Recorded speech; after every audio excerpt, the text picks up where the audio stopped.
Agradezco la invitación para esta participación y con los datos de patología, la clasificación molecular que acabamos de oír hace unos minutos, podemos darnos cuenta como primera conclusión que mucho de lo que hemos hecho en el cáncer de ovario es meter el cáncer de ovario en un solo saco con toda la enfermedad revuelta. Yo creo que podemos definir que hemos dado históricamente un poco palos de ciego, en donde también los palos de ciego a veces se tiene fortuna y se tiene buenos aciertos, pero el futuro pues es una personalización como sucede ya en otros tumores. Vamos a iniciar desde temas, parte más sencilla de la quimioterapia convencional. Yo le diría que son tópicos relevantes que todavía están tibios a calientes. El paclitaxel trisemanal contrasemanal. Vamos a hablar de la brecha antiangiogénica, que es la que ha tomado el cáncer de ovario. Y algunas cosas ya no son tan novedosas, pero de ahí vamos a ir progresando hacia la novedad. Y vamos a ver cómo, como vimos también hace unos minutos, que nuestro principal problema es el diagnóstico de la enfermedad avanzada y que aunque tiene buena respuesta al tratamiento inicial, tenemos recurrencias prontas. Por lo tanto, una de las partes importantes que se va a ver es lo que le llamamos el mantenimiento. Vamos a iniciar brevemente con el tópico del paclitaxel trisemanal contrasemanal. Este estudio es la última actualización del estudio japonés 3016, el estudio de Katsumata, donde nos metió la duda al respecto de si el paclitaxel semanal era superior al paclitaxel trisemanal, obviamente asociado al carboplatino como tratamiento base. Estas tablas de supervivencia nos muestran tanto ventaja en la supervivencia libre de enfermedad como en la sobrevida global, y nos lo propuso como un estándar. Derivado de esto, pues vinieron posteriores trabajos y posteriores trabajos que se realizaron ya pues en países diferentes a países asiáticos y en donde tenemos, por ejemplo, el estudio Mito 7, en donde resulta que las cosas no fueron así. No hubo esa sobrevida global representada en el estudio previo, entonces quedamos con un poquito de conflicto al saber si realmente el paclitaxel semanal realmente es una opción superior. Sin embargo, ese estudio nos dio otro dato adicional y en estas tablas de calidad de vida, como vemos en la parte superior en la tabla, la línea roja, aunque no alcancemos a ver el detalle de los números, son las diferentes escalas de calidad de vida que se midieron en ese estudio y encontramos cómo la línea roja corresponde al paclitaxel semanal y siempre tuvo puntajes superiores en las diferentes escalas que se evaluaron. De tal manera que la conclusión parte de este estudio es que si bien no nos da una ventaja en la supervivencia, sí nos da una ventaja en la calidad de vida, una mejor tolerancia y por lo tanto también podría ser considerada una opción. Un poquito una conclusión conciliadora. Posteriormente viene este estudio reportado en New England en este año, en donde encontramos, donde nuevamente lo consideramos un estudio negativo, donde ni la supervivencia libre de enfermedades ni la supervivencia global es beneficiada por el tratamiento con el paclitaxel semanal. Sin embargo, cuando hacemos una disección diferente, porque hay que aclarar que este estudio fue planeado originalmente para aclarar precisamente la duda semanal contra trisemanal. Así fue calculada la muestra estadísticamente. Sin embargo, durante su transcurso surgen los datos del uso del bevacizumab. Entonces empieza a incluir el bevacizumab a los grupos de pacientes y digámosles de cierta forma que el bevacizumab viene a contaminar la idea original de la prueba de la hipótesis que se estaba buscando. Entonces tenemos una disección de datos en donde en la primera tabla vemos la supervivencia sin bevacizumab y ahí sí resulta que el paclitaxel semanal es superior al paclitaxel trisemanal, lo cual nos da a entender cómo el bevacizumab al incluirse anula este efecto y la curva de supervivencia queda traslapada. Entonces digamos que esta supervivencia está incrementada, como se puede ver, las medianas, ¿sí? Y en comparación de cuando los brazos sin bevacizumab. De tal manera que el bevacizumab empuja, un incremento de la supervivencia, pero cuando está ausente, el paclitaxel semanal parece ser superior. Pues a lo mejor una conclusión para nosotros es que si no tenemos disponible el bevacizumab o no lo vamos a usar, pues a lo mejor la opción puede ser el paclitaxel semanal y por lo tanto el estudio no es tan negativo como inicialmente lo pudimos haber considerado. Aquí volvemos también a ver en la tabla de análisis multivariado cómo el efecto del bevacizumab precisamente es que lo que empuja la diferencia en la supervivencia decimanal versus trisemanal. Falta aún un estudio, tercer estudio en discordia, el cual probablemente nos dé una visión más exacta a ese respecto. Pero precisamente este estudio último lo quise enlazar para enlazar con el uso de bevacizumab, el cual se ha utilizado tanto en mantenimiento, puesto que sabemos que nuestro problema clínico es la buena respuesta y la recurrencia posterior que se da invariablemente en la mayor parte de nuestras pacientes, que son diagnosticadas habitualmente en enfermedad avanzada, como ya se dijo, y obviamente el tratamiento de la enfermedad recurrente. Vamos a empezar con este estudio, el GOG 218, en el cual está planteado en 3 brazos. Estos 3 brazos incluyen el brazo estándar de carbo y paclitaxel semanal en cada uno de los 3 vasos, pero viene agregado placebo en el primer brazo. En el segundo brazo, el uso del bevacizumab concomitante a partir del segundo ciclo al sexto y continuar con placebo, o el uso tanto concomitante a partir del segundo ciclo por 15 meses posteriormente de mantenimiento. Entonces se probó una estrategia que era el brazo estándar, el brazo concomitante sin mantenimiento y el brazo concomitante con mantenimiento. ¿Qué fue lo que encontramos? Encontramos una ventaja en los brazos que llevaba bevacizumab tanto concomitante como en mantenimiento en la supervivencia libre de enfermedad. Sin embargo, en la supervivencia global esto parece traslaparse y no hay grandes diferencias o no hay diferencia propiamente en la supervivencia global. La toxicidad no parecía incrementarse demasiado y como vemos en esta tabla, una de las toxicidades que sí resultaron significativas pues eran las típicas del tratamiento antiangiogénico y no parecía agregar un empeoramiento sintomático que disminuyera la calidad de vida en sentido general. Y viene un segundo estudio que prueba una hipótesis similar. Igual, nuevamente, el brazo estándar se considera el carboplatino paclitaxel semanal y se agrega bevacizumab a una dosis diferente del estudio previo, y este es el estudio ICON 7, y en el cual se da también por concomitante y mantenimiento por 12 meses. De tal manera que la hipótesis era diferente al estudio previo, sin embargo, podíamos llegar a conclusiones complementarias. Llegamos a conclusiones similares.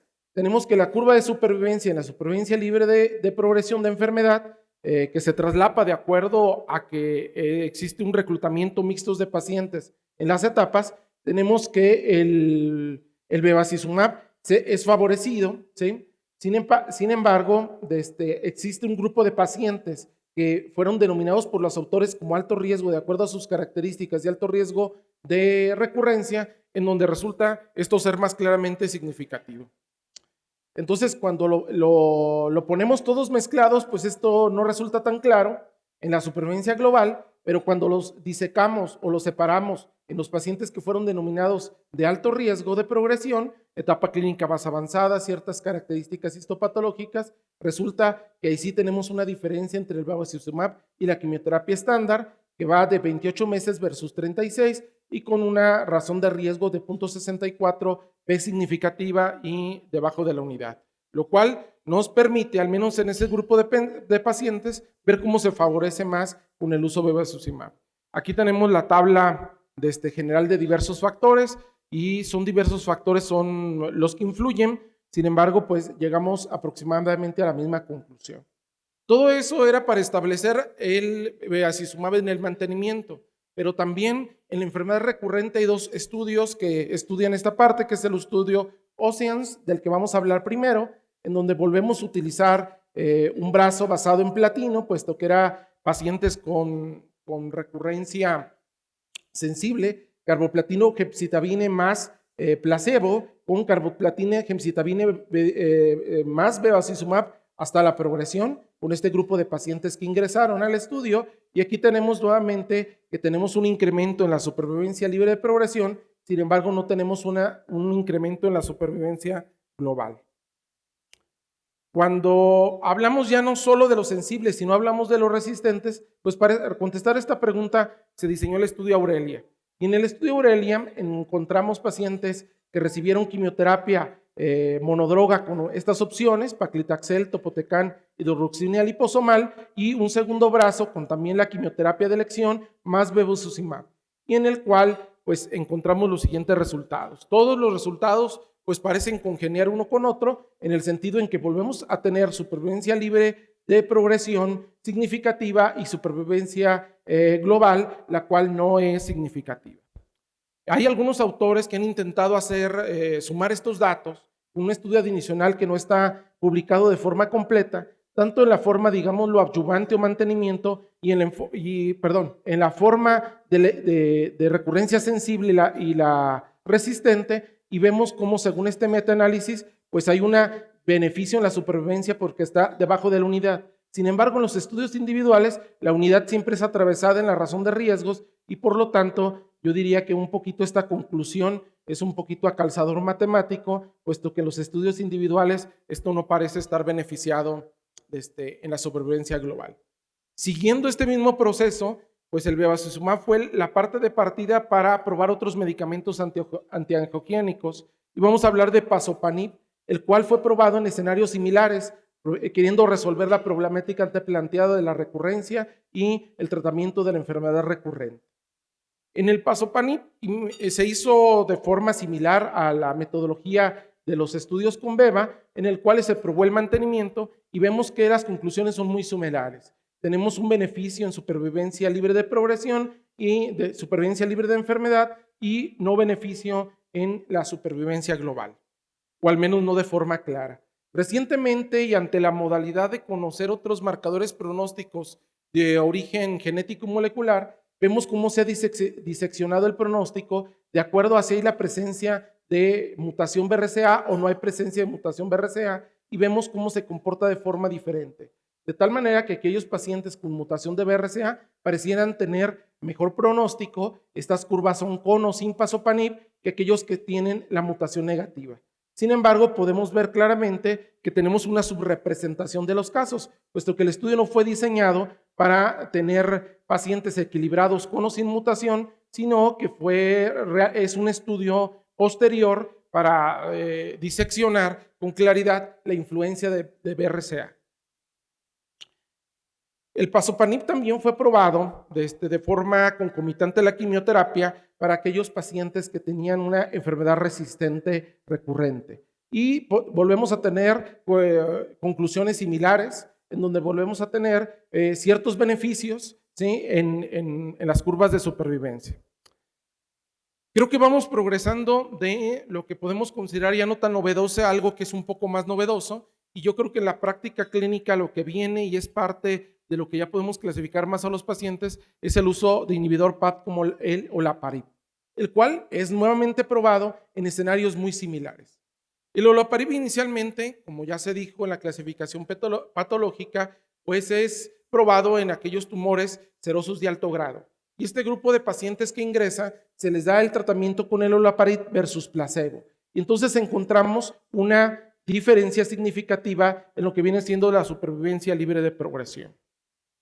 Si comparamos el olaparib en el escenario del mantenimiento, volvemos a tener curvas que nos dan una significancia y como podemos ver a simple vista, si comparamos estas curvas con las curvas que anteriormente habíamos visto con los antiangiogénicos, pues parecen ser curvas que son más tentadoras, que son más animosas para tener un mejor significado. Aparte que en el caso del olaparib nos permite poder seleccionar a los pacientes, puesto que la selección de pacientes ya no solo fue de acuerdo al tipo histopatológico, sino a la presencia o no de la mutación de BRCA, de tal manera que tenemos un factor pronóstico y predictivo para el uso de estos medicamentos. Y tenemos en este estudio fase 2, en enfermedad recurrente, como otra vez el uso concomitante con el olaparib resulta ser significativo concomitante con la quimioterapia. Existen otros fármacos antiangiogénicos que se han probado de forma similar. Estos fármacos antiangiogénicos han mostrado resultados muy similares. Nuevamente, la supervivencia libre de progresión parece ser la más favorecida. Los datos que en la sobrevida global no son tan claros. Y algunos de estos estudios que son más recientes, los datos en la supervivencia global resultan ser un poco más inmaduros que los estudios que previamente describíamos pioneros en la antiangiogénesis. De tal manera que tenemos resultados muy similares y podemos concluir prácticamente lo mismo para la terapia antiangiogénica. Parece que la terapia antiangiogénica, a pesar de que vienen más estudios y tendremos datos más maduros, probablemente no nos dé mucha más información de la que ya tenemos. Vamos haciendo una serie de conclusiones muy preliminares de lo que platicamos en este momento. El primero sería que el carboplatino paclitaxel trisemanal continúa siendo hasta el momento el tratamiento estándar en lo que corresponde a la quimioterapia.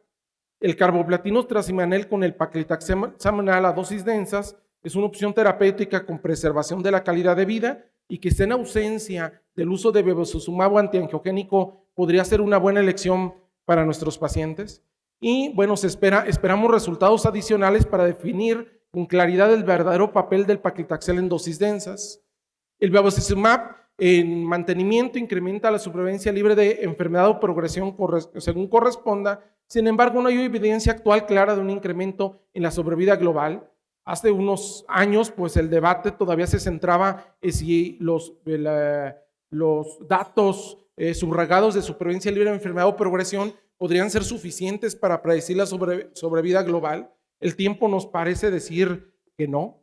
Y también podemos concluir que existe un incremento de la sobrevida global en el INCON 7 en pacientes que son clasificados de alto riesgo de recurrencia con el uso de bevacizumab, que el pazopanib incrementa la supervivencia libre de enfermedad o progresión según corresponda, y que el olaparib incrementa la supervivencia libre de enfermedad, y los datos de sobrevida global aún no son concluyentes, que son inmaduros y que probablemente tengamos una visión un poco más optimista comparado con los antiangiogénicos, que de los otros antiangiogénicos esperamos otros resultados concluyentes, pero que sin embargo yo diría que van a ser muy similares a los de los antiangiogénicos previos. Quizá alguno de ellos despunta como que tenga mayores posibilidades de darnos mejores resultados.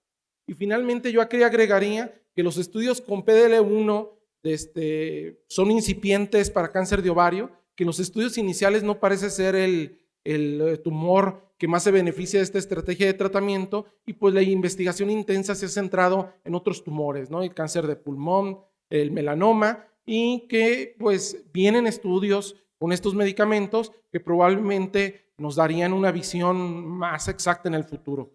Entonces, son las conclusiones que les puedo comentar el día de hoy. Creo que la intención es poder ver lo que no es tan novedad, pero sí lo que nos puede hacer cambiar a lo mejor una postura de tratamiento o una actitud en los siguientes días o las siguientes semanas, y quizá pues tenemos que echar otra mirada para ver al futuro. Agradezco su atención.